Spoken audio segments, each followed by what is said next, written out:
You're listening to the Platte River Bard. All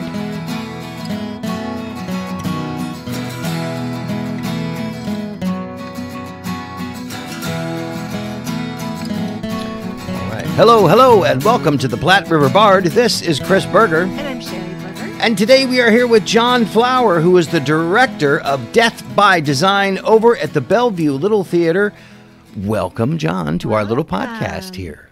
Thank you for having me back. Yes, welcome back. I was just going to say, it's so good to have you back. Yes, indeed. So this time, instead of doing something for Ralston, you're doing something for Bellevue Little Theater. And it sounds like a lot of fun. It opens January 14th. Do you want to tell us a little bit about the show? Absolutely. So Death by Design is a murder mystery comedy. I should add that in there. It is not your typical whodunit fare. But, you know, Bellevue has a long history of doing a murder mystery in this time slot. And so I finally got my opportunity to throw my hat in the ring for this one. And it's a 2-act. It's a nice kind of tight timeline show. The first act should run about an hour and 15 minutes. Second act should be about 45. So if you're looking for some really nice, fun, interesting, kind of edge of your seat comedy type fare, get you in and out for an evening, it's perfect. It's perfect for a nice cold winter night. Fun. And why did you decide that you wanted to direct this one? Well, I have to tell you, I probably would have jumped at any murder mystery they'd have let me sink my teeth into. I have had the privilege of acting in, I can't even count how many of their murder mysteries down there, with Todd Ermacher, who does quite a few of them for Bellevue. And, you know, this year it just worked out that he's directing Grease, which is their next show up, and they offered to let me try my hand, and I'm ecstatic. And with this script in particular, it's got the comedic elements, which I love working with comedies. It's got the fun murder mysteries, bits of scenery falling off of walls, and things going missing throughout the show, and characters constantly acting suspiciously. And for me, that is very near and dear to my heart. I'm a longtime Agatha Christie nerd from way back when I was a kid, and anytime I get to collaborate on a project like that, I'm in hog heaven. And this, I wanted to talk to you a little bit about the person that wrote this, Rob Urbinati, because he actually wrote this while he was in Omaha. Do you want to talk a little bit about how it came about? Yeah, that's my understanding. So, Rob is a quasi-local guy. I don't think he's from Omaha specifically, but he got his graduate degree here at UNO. And while he was here, my understanding is that he wrote Death by Design, but not just wrote Death by Design, but there was a musical version of it produced at UNO. Yeah. I don't have, I keep trying to kind of dig up some information on that because I don't have all the detail around it, but it sounds really interesting to me. It does. You've got this murder mystery, you've got this comedy, and you add these musical elements. I'd love to see versions of it. So any of you listening, if you have it, reach out to me. But I will say the play as it exists today still has a lot of musical elements. There's a little bit of a musical interlude in Act 2 where we listen to some pretty waltz, and then earlier in Act 1 kind of two of the main characters, a playwright and his wife, an actress, who are just constantly at odds through the show. They're bickering, they're banting, hurling insults at each other. At one point they reference she throws vases at him all the time. It's a very chaotic relationship, but yet they have these lovely moments of contrast where in Act 1 they waltz together and they do this beautiful waltz over top of their dialogue, and it's just this hilarious dichotomy of this beautiful waltz with these hurling insults, and it's really fun. I'd love to see what he did with the rest of the musical elements. Yeah, and that sounds so British to me too. Right? It doesn't. Yeah, so? I mean, being able to insult someone like that—that's definitely while British doing a waltz. to me. Yes. Yes. Yeah. So how did you find some of these wonderful actors that get to deliver so much fun dialogue? You know, I was very fortunate that I had not only some real veterans from the community turn out to the auditions, but we had a couple of real kind of ringers show up who are fairly new to the stage. And, you know, of course, this is, oh gosh, my 5th or 6th time directing. So I'm fairly well practiced at this point, but I'm still new enough that I always worry. I'm like, gosh, are people going to turn out? You know, I'm certainly not to the reign of Susie Bear Collins, who when she directs a show, everybody flocks out, and myself included, right? But I always worry. I'm like, are people going to show up? Are people going to see the vision of the project? And we had some wonderful, you know, I've got Chris and Sarah Ebke, and I've got Connie Lee, you know, leading my cast. And I've actually got a lovely gentleman from South Dakota who, while new to Omaha, has an extensive list of credits with a theatrical company up in South Dakota where he's from, and really rounds out our cast. But, you know, the thing that I always love is to see these newcomers who show up and totally out of the blue just surprise you with this talent. And, you know, one of the gals in particular who's just blowing me away every night at rehearsal, you know, she's done some improv classes, she's done some acting classes, and a little bit of stand-up here and there, but, you know, this is her first time on stage ever. Oh, wow. And the instincts that she brings, and she's just blowing me away. It's just amazing when we see this new talent come forward. I love fostering, you know, the new folks, the new roster that's going to fill in over the next few years. I love it. So you've got about 4 veterans, and you said 4 new people that you... Yeah. Now, as far as this show, Death by Design, and directing, you know, you've been in a ton of murder mysteries so far. Is this the first one you've directed? This is the first murder mystery I've had an opportunity to direct. It is. You know, Todd and I have a very close relationship, so I don't want to steal his baby away from him. Sure, right? Sure. Not that we're ever guaranteed a time slot, but right. He's been directing there for many years, and I never want to try to elbow anybody out of their opportunity. But you know, selfishly, I enjoy acting in them so much that it never makes never mind to me what side of the chair I'm sitting on, but. You know, this is the first time I've had an opportunity to direct, and I will tell you, it's a whole different ball game. You know, when you're an actor, I'm just having to worry about what the audience is thinking of me. Well, as the director, I'm trying to worry about, okay, are the moments landing? Are we taking enough of a beat that the audience is going to realize, oh, did he do something there? Or, oh, what did that audience, or what did that character do? Why did they turn their back? What did they pour into that bottle? You know, what are they pulling out of their purse? Where did he put that knife? All types of different things that, you know, directing a regular show, you're so worried about natural movement and making sure these people feel real, and that the comedy and or drama, as the case may be, feels real and natural and comes from this place of truth. Whereas in these murder mysteries, you're trying to manufacture moments of suspicion and making sure that the audience is catching different things. It's definitely a different side of the coin. Yeah, different way to direct. Just as much minutia, but very different minutia. Yeah. Not does that look natural? Did that convey what we need it to? So when the next time we see these people, everybody's thinking this one thing. Yeah. And so you've had to help them with their dialects as well, because you've got different. Yes, the show full of dialects.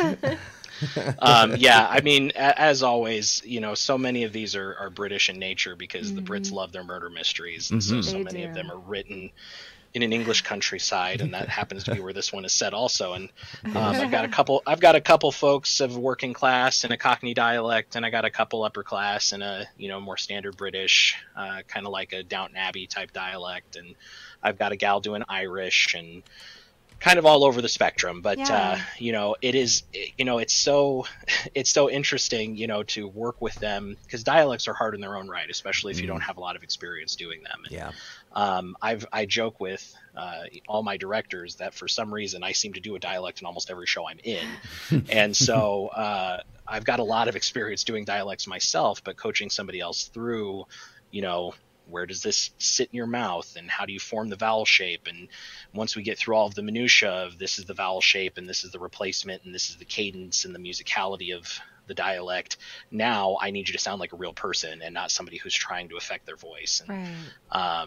you know, that on top of memorizing your lines, making sure the comedy is happening, making sure that we're giving beats to make sure the clues are falling where they're needing to go. You know, this is a comedy, so there are some moments of, you know, that open and shut slam door kind of British farce comedy that you're used to seeing too. And there's so many moments of just different eclectic stuff happening that, you know, Rob does a great job at stringing together and making fit all within one piece. But you know, it's been an interesting and good acting challenge for most of the new folks to really stretch their wings and exercise a different muscle, I think, than they're probably used to. Right. So does the audience get involved at any point? Is this one of those kinds of... I haven't seen it before. Yeah, no, you're fine. This is not an interactive murder mystery, though I'm sure, as with most, you know, in almost every murder mystery I've done, we've typically got people in the audience whispering to each other, you know, oh, I don't like him, or oh, where'd he come from? How'd he get that knife? You know, stuff like that. Yep. But it's not interactive. You know, I would say the most interactive that people need to be is they need to come prepared for gunfire, because unlike most murder mysteries where you have to deal with one shot when the body drops, there's gunfire throughout this. Okay. And so there's some live gunfire. There's some moments of surprise. Obviously, it's a quick show, so you got to be kind of on your toes and ready for it to happen. Oh, fun. Excellent. Oh, that's great. I'm so excited for you guys to be able to do this. And I know, I mean, it's such a fun show to kick it off. Yeah. So, and you've got to direct, but you've had a really busy year. You've also been working with YArts. Yes. Yeah. But and it has been a busy year. I know I joke that I think, you know, COVID era theater was a gamble for most people. And this is actually now the fourth show I've worked on during COVID. I've actually had a busier year in COVID working on theater than I had pre-COVID. Oh, wow. And, which is a blessing in and of itself. Sure. But each show presents its own challenges, and everybody steps up to do what's right. So that's been nice. But YArts, boy, talk about busy. You know, whereas most organizations had to take a hiatus or take a break, you know, I was very fortunate that Kim Jubenville and I, who really partnered together during this time, we had the opportunity to really lean in, and you know, we completed our merger with Hearts in Motion. We just hired Mary Jabalisco as our new executive director, who's in the process of taking over here in the next couple of weeks. And you know, I'm excited to announce that I'll be planning on stepping down at the end of my term as president, which was all part of the plan. For succession with hiring Mary on and all that good stuff. But it's been a busy year. It's been a super successful year, but man, what a busy year. I'm excited to see what the next chapter holds. I know. I'm excited for you. You've done so much for the arts, and thank you for everything that you've done for thank you. All of us here in the arts community. So. Oh, yes. Well, that's very nice of you. I know we all had to kind of band together during this time, but we really embraced the phrase "lean into it" because we hated seeing these opportunities come up, and we didn't feel like shying away from them was the right opportunity. We really wanted to lean into the uncertainty and lean into the discomfort and figure it out together. And you know, I'm happy to tell anybody it was a success story that, you know, really had no faults. It was really a nice cooperation with Kim, a beautiful merger with Arts in Motion and all of their folks. Made some wonderful friends in the process. And I have a lot to be thankful for coming out of 2021. And I'm just curious, and sometimes there isn't a thing, but was there something? Because, you know, first murder mystery, was there something going in that you maybe anticipated? Oh, this is this part, or this sequence is going to take a bit of doing, or this is going to be kind of hard to orchestrate or put together, and that it wasn't, or something that you thought was going to be easy really turned out to be, oh my God, now this is turning out to be a lot more difficult than I thought, or did everything kind of go like you thought? Yeah, you know, I have both examples for you, for sure. The thing that I thought was going to be the hardest was there's some, as with a lot of these, there's some elements of the show where something will fall off the wall or a prop has to do a certain thing. Uh-huh. And to me, you know, I'm not a lighting guy. I'm not a technical expert. And my good friend Joey Lawrence, I've had the privilege of being my technical director for many years. He is just so good at it that when these things happen, I'm just like, can you do that? Tell me you can do that. And then he just does the thing. And all of a sudden, something that felt very stressful to me just happens. And, Cool. That happened. I won't reveal because otherwise I'll be giving away a fun moment of the show. Sure. But there is something that happens with a particular prop that I was like, Joey, I don't know how to make this happen. And he was like, oh, no problem. I'll just do X, Y, and Z. And I was like, oh, okay, then do that thing. All right. And you know, on the flip side of that coin, you know, we were just kind of talking about the creation of the moments and just the sheer direction of these people interacting together on the stage, because this is, you know, this is a true ensemble piece, and in every sense of the word, everybody on stage does not leave stage for all of Act 2, including the dead body. And, oh wow! Okay.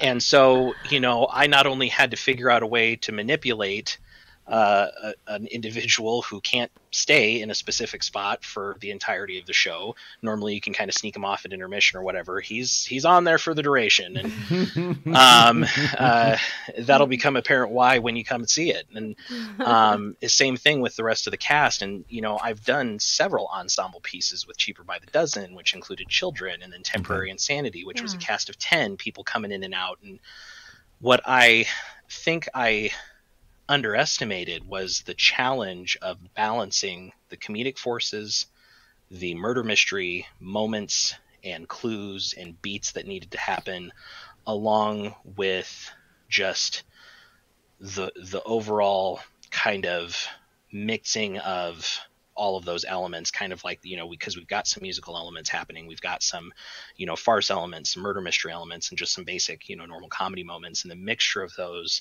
I thought were going to flow together and just kind of happen more organically. And we really needed to partner together, director and cast, and collaborate to kind of massage our way through them. Because even, you know, I always approach every directing opportunity that I'm not the smartest guy in the room. I come with an initial plan and we work together to figure it out. Okay. And this was a good example of that. You know, we had some moments that in my head worked brilliantly, but in real life just didn't. And so we had to work together as a cast to figure them out. And that was something I wasn't expecting. That's excellent. And it's excellent that you have, that you're open to it, and that you have such a cast to collaborate with. Yes. That they're open to doing it, and that they're good at it. Because, you know, I mean, not everybody's good with improv and stuff like that. Some people are, some people aren't. And some people would rather be told what to do. I know several people like that. They're like, don't make me make anything up. Just tell me what you want me to do. Yeah. Okay. And I'm a collaborative director. I like having a lot of freedom as an actor. So I think maybe I make too much of an assumption that everybody kind of likes a little bit of freedom. And I don't get me wrong. I'll give you a set of instructions, but I expect there to be some latitude. You know, I figure in a room of 10 people, I probably don't have all the best ideas. And to me, I just want the best result for the audience. And so if there's a moment that maybe somebody sees differently in their head, I always reserve the right to say no. But I really hope to create a space where people feel comfortable coming forward and suggesting to do things differently, or, hey, what would happen if instead of interacting with this character on this line, if I did interacted with this character on this line? Because, you know, a line read just to a different character sometimes totally changes it, right? Yes. And I love when people have those thoughts and realizations that I'm like, man, that never occurred to me. And you're right. That was 100% better. Yeah. Especially with comedy, such a simple thing you'll change. And it's like, oh, okay, that got 10 times funnier. And all you did was that one little thing. And okay, do that. Yep. Yeah. So, and that's, you know, we've been working on that kind of stuff for the last week, and we'll be diving into more of that this week too. I can't wait to see what they bring to the table. Oh, fun. Oh, I'm excited to see it. Excellent. Death by Design. Yeah. I have not seen it, so I'm actually looking forward to seeing it. It is a mashup of Noel Coward and Agatha Christie, set in 1932. 1932, in the British countryside. English. English, sorry. Very good indeed. Well, thank you so much for your time. It's always so good to talk to you. Yes, absolutely. Thank you for your time and for everything you do for us. I appreciate it. Oh, not a problem at all. We're happy to be able to talk to everybody and break all the legs. Yes. With Death by Design down at the Bellevue Little Theater.